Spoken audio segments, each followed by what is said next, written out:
Good Saturday morning, friends. Mark Holmes here, of course, with my buddy Cowboy Joe Boo, as well as Joe Bear in the house. And as always, I want to say thank you all for watching, commenting, subscribing, and being part of the Joe Boo Sports Report. Without you guys, as well as you ladies, you know that this literally does not work. I hope everybody's having a great Saturday morning as we get ready for week number 7. Tomorrow's going to be it's going to be crazy because we have the Dallas Cowboys, the New York Giants, and the Washington Commanders all playing at the same time at 1 o'clock, which means we're going to be blowing our wad early and then just kind of kicking back in the afternoon and stuff. So that means I got extra work I need to do because I got to have everything ready for it. I got to have the glizzies, of course, with the with the chili. Okay, the glizzies with the chili. I got to have, of course, the big sub ready by 1 o'clock. Okay, the big sub ready to rock and roll, dude. Ready to rock and roll. So we'll have to have the big sub ready to go. Of course, we'll need to have the chicken wings ready to go too, right? As we get ready to get. Oh my God, we got so much to do, because this, I believe that you get the best game day live stream right here because it's like a party. It's like a party between DMV, E2 Blue and stuff. I believe we might actually have a couple of extra guests and stuff in here, and you, the fan, here as well. So as we get ready for this, I got to say a couple of things. I'm really kind of pissed off. I am so sick of the bullshit that I hear, the narrative that is always put out there when it comes to Dak Prescott. They act like, we've got, a special needs quarterback for the Cowboys. I keep hearing this saying, well, Dak Prescott, he could learn from Cooper Rush. I tell you what, here's what we're going to do. I'm going to stew here for a moment, but I want to listen to NFL Now because this is exactly what I'm talking about. Because, people will say, oh, you're crazy, that this stuff doesn't exist. But I want you to listen to this bull crap here. And this is actually an update on everything that is the Cowboys as we get ready to take on the Lions. The good news is it looks like everybody is a go except for Matt Fornick, okay? I will say that I'm still concerned about Dalton Schultz. I think Dalton Schultz should be shut down this week and next week and through the bye week to let him really get healthy, because I really like what I'm getting from Jake Ferguson, because I think Jake Ferguson will be a more complete tight end than Dalton Schultz. And I've had this discussion, of course, with Brother Roz. Brother Roz, shout out to him. It's good talking with Brother Roz. We did a video together, the first of what we're going to be the point counterpoint, where basically we find out if Mark Holmes is, if I'm an idiot or not. Yeah. But we're having discussions and things, and I've actually convinced him about the difference of Jake Ferguson versus Dalton Schultz. Having a guy who has multiple talents, he can block and he can catch. Typically, if you got Dalton Schultz in line, you're not worried about him blocking. You're saying we have to cover him. But if you have that same Jake Ferguson, he's not as good a receiver as Dalton Schultz is, but he's going to put a question in your mind. Is he blocking? Is this a running play or is this a passing play? And in the NFL, you need to have people have to cover multiple things. You just do. You need to put in doubt in their mind, because if you're worried about, as a linebacker, if Dalton Schultz is going to be coming in a pass route, okay, I'm getting ready to move wherever he goes. If I'm worried about him blocking down, I'm going to the line of scrimmage to try and help fill in, because that train is coming down the tracks and I need to get some momentum going forward. And if it is, I'm thinking that I'm getting my momentum going forward, and now he comes off and he's in a pass route. Now I got to stop in reverse gears. And it's kind of like if you take your car and you throw it reverse, and then first, you kind of spin your wheels. That's what happens with linebackers. But let's go to NFL Now and listen to this stuff, because, it really irked me this morning. Dak Prescott on a football field for real since week number 1 when he injured that thumb against the Buccaneers. Cooper Rush has been the guy since then. This is Dak earlier today, running out of the building at the Star and onto the field. He seemingly, I say seemingly, is ready to go. You know, number one, his leadership ability, personality is top notch, off the charts.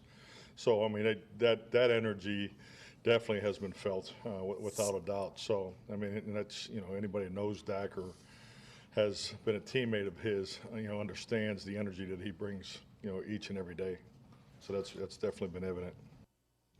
Brings energy each and every day, and hopefully brings energy on Sunday against the Lions. Jane Slater there live with the Cowboys. Brian Baldinger with us as well. Hello to you both.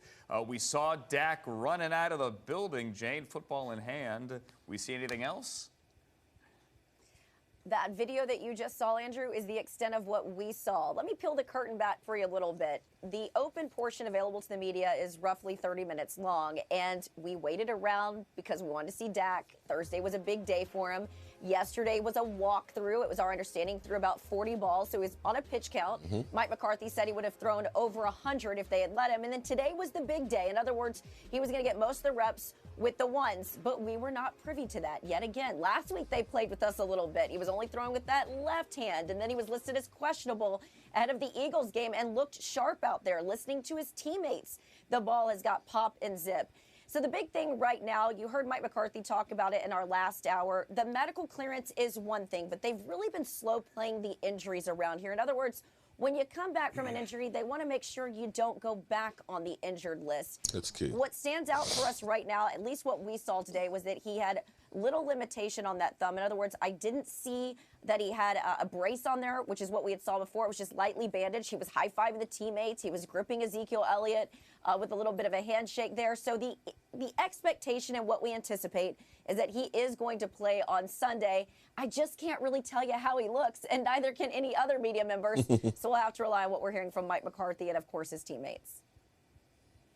You know, Jane, when I watched the Cowboys without Dak, up until last week's loss to Philadelphia, they had really done two things, I think, that they should do with Dak when he comes back this weekend, is emphasize the run and commit to it, and they've been good at it. And then secondly, they protected Cooper Rush very well. Prior to last week, he was sacked 3 times in 4 games, and it was max protection. It was play action. They did a lot of things to protect Cooper Rush, and I feel like they should take a big page of that with Dak this week.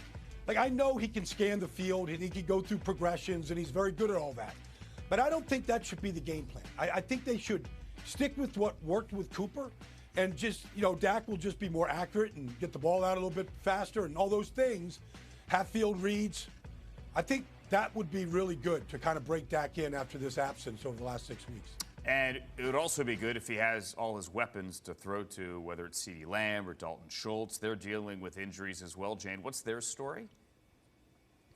Yeah, Dalton Schultz has been dealing with a knee situation, so today was supposed to be a big day of practice for him, see how he feels. But look, if they don't have Dalton Schultz, they've really been benefiting from the play of their 2 rookie tight ends, both Peyton Hendershot and Jake Ferguson. So we'll see what that looks like. But we've seen in the past, the reason why he got that franchise tag was because he was a bit of a security blanket for Dak. Just as Cooper Rush and Noah Brown have this amazing chemistry, so too do Dalton and Dak. As for CeeDee Lamb, he tweaked his hip a little bit in practice. But it sounds like he's expected to play on Sunday. They're just being a little careful with him. But to Baldy's point, he should have a full complement of weapons this week. I think the key for him, though, and he's even talked about this, being on the sidelines, the game has slowed down a little bit for him. I think it's interesting, both he and Aaron Rodgers are talking about this. Simplify the offense. Go back to the basics. What worked for Dak Prescott and this team in the past?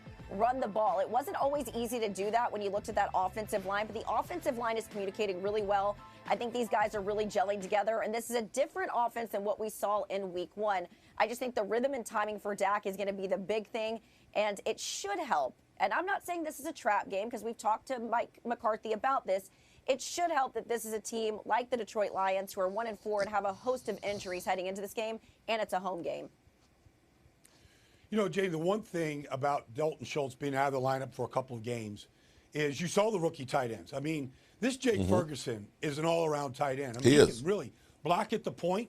Caught a touchdown pass last week, and that when they were trying to make that surge and come back in the fourth quarter. Peyton Hendershot has been excellent when they've asked him to block. in his role as a limited receiver, but he's a big target, big, huge target. Like, both those guys have been impressive, and they've been a big part of the run game, and I think both of them can pick it up in the passing game too. So whether Dalton goes or not, I think the Cowboys are in pretty good shape at that position. As they face the Lions here, and Mike McCarthy admitted, as Jane kind of mentioned there, that this is an unfamiliar opponent, so there's a lot going on trying to get Dak. All right, so here's my bone to pick with so many people talking about Dak can learn from Cooper Rush. Now, I'm going to ask you a real question.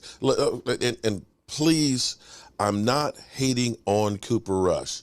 The fact that the season is still viable is because of Cooper Rush.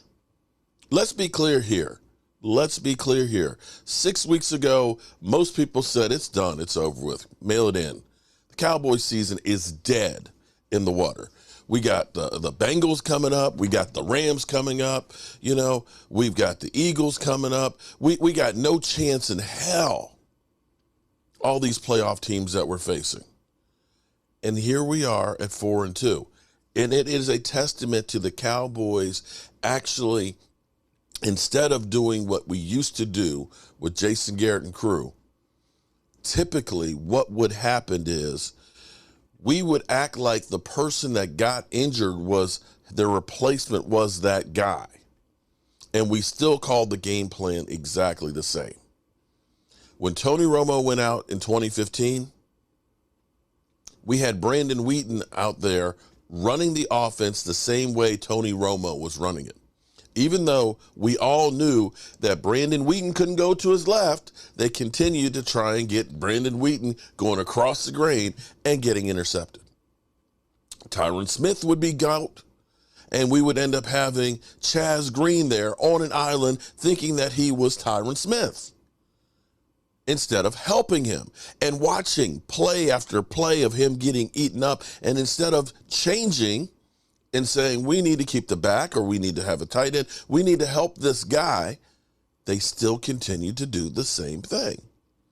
The Cowboys, to their credit, to Kellen Moore's credit, to Mike McCarthy's credit, with Dak being out, they evolved the offense to fit Cooper Rush. They ended up, like they said, max protecting. We ran the football. And now all of a sudden it's, well, Dak can learn from Cooper Rush. Now let me ask you a real question, a real question here. Do you believe if we had taken Dak Prescott out against the 49ers, because here's what people are doing. Well, Dak Prescott, he lost to the 49ers. He sucked.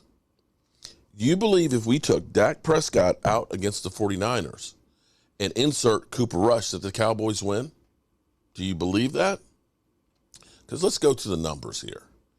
I want to clarify some things because, again, people act like Dak Prescott just fell off the salad truck and he's a rookie out there that's never thrown a touchdown pass or done anything that, he's throwing pick sixes like crazy, like, say, Andy Dalton or something. I'm talking about a guy who had 37 touchdown passes last year with a multitude of injuries. That's a record for the Cowboys. We're talking about a team that was 12-4 last year. 12-4. We're talking about a team that had the number one offense last year. But here's the thing. Let's go to the numbers here from that game. Because here's the problem. I want you to look over here. Let's flip cameras. Jimmy Garoppolo. People will say, well, Jimmy Garoppolo beat Dak Prescott. Jimmy Garoppolo was 16 of 25 for 172 yards and an interception. Okay? One interception.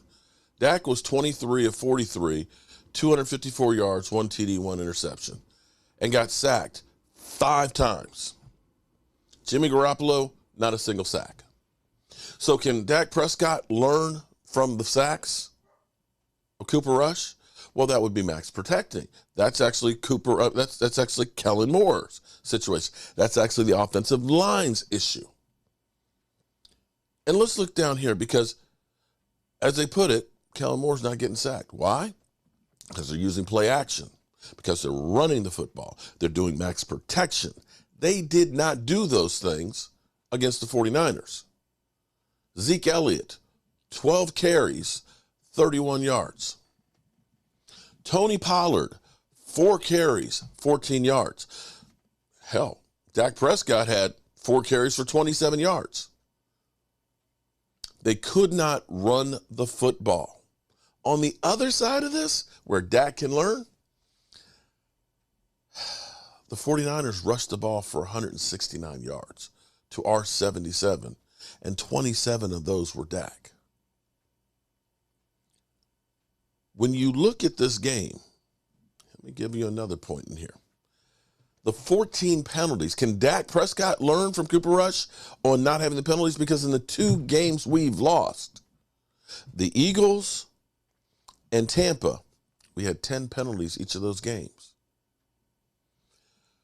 When you look at the score, 23-17, right now, even with the 2 losses we have, our defense is only giving up 16.3 points a game on average. We put that defense right there with no other changes. The Cowboys win that game. The Cowboys win that game. And that's my beef that I have, this whole thing that, it's like Dak is stupid. Dak doesn't know how to play quarterback. You don't throw 37 touchdown passes and not know how to play quarterback. We heard my man, I can't remember his name now, but Jackass saying, I'll take Jameis Winston over Dak Prescott. Mr. 30 for 30. He threw 30 touchdown passes, but 30 interceptions to go with it.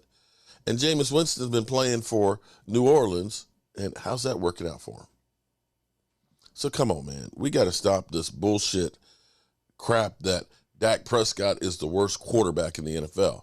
This is the same guy who had the exact same number of touchdown passes as Aaron Rodgers and Pat Mahomes last year, 37. Aaron Rodgers had 400 yards less passing than Dak. Now, he did have 6 less interceptions, but 37 TDs to 10 interceptions? Yeah.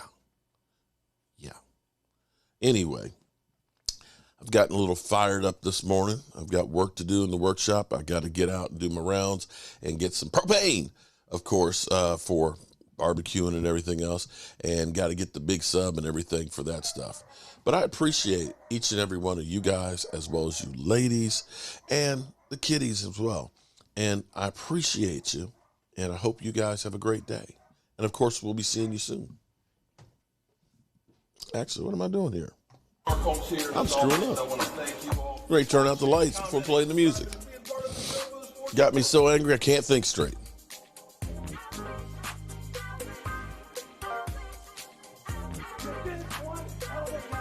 the only thing else I got to